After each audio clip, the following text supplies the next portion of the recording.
গোপন সূত্রে খবর পেয়ে অনলাইন বেটিং চক্রের দুই পান্ডাকে গ্রেপ্তার করল নবদ্বীপ থানার পুলিশ।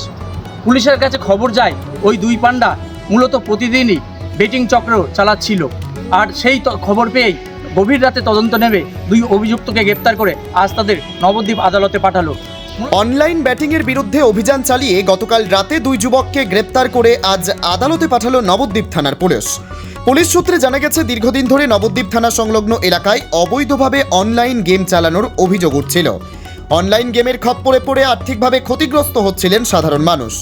বিষয়টি জানতে পেরে নবদ্বীপ থানার পুলিশ গতকাল গভীর রাতে অভিযান চালিয়ে বাপন সরকার ও মনোজ দেবনাথ নামের দুজনকে গ্রেপ্তার করে। ধৃত বাপন সরকার নবদ্বীপ থানার প্রফুল্লনগর এলাকার বাসিন্দা ও মনোজ দেবনাথ প্রতাপনগর এলাকায় বসবাস করেন। ধৃতদের কাছ থেকে দুটি মোবাইল ফোন বাজেয়াপ্ত করে পুলিশ। কিছুদিন আগেও একইভাবে অনলাইন গেমের বিরুদ্ধে অভিযান চালিয়ে তিনজনকে গ্রেপ্তার করেছিল নবদ্বীপ থানার পুলিশ। আজ ধৃতদের বিরুদ্ধে নির্দিষ্ট ধারায় মামলা রুজু করে নবদ্বীপ পেশ করে পুলিশ। অনলাইন গেম রুখতে আগামী দিনেও অভিযান চলবে বলে এ প্রসঙ্গে জানান নবদ্বীপ থানার আইসি জলেশ্বর তিওয়ারি। গতকাল রাত্রি থেকে এই অনলাইন বেটিং যেটা চলছে, আইপিএল বেটিং, তাতে আমরা রেড করেছি। রেড করে এখনো পর্যন্ত আমরা দুজনকে পেয়েছি।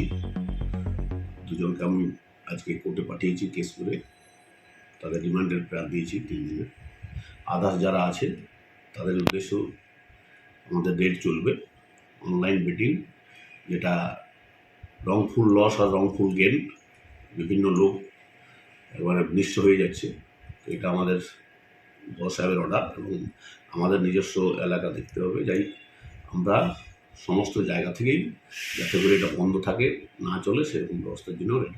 মূলত এই দুই অভিযুক্ত এলাকা জুড়ে অনলাইনে বেটিং চালাচ্ছিল, আর যার ফাঁদে পড়ে এলাকাবাসীরা আর্থিকভাবে ক্ষতি হচ্ছিল, সেই খবর ছিল প্রশাসনের কাছে। সেই কারণেই গতকাল তল্লাশি চালিয়ে এই দুই অভিযুক্তকে গ্রেপ্তারের পাশাপাশি দুটি মোবাইল উদ্ধার করে সেই মোবাইল দুটি বাজেয়াপ্ত করা হয়। পাশাপাশি প্রশাসনের তরফ থেকে জানানো হয় এই অভিযান শুধু এই প্রথম নয়, এর আগেও একাধিকবার করা হয়েছিল, ভবিষ্যতেও চলবে। নদিয়া থেকে সুরজিৎ দাস, জাজবাত 24 বাংলা।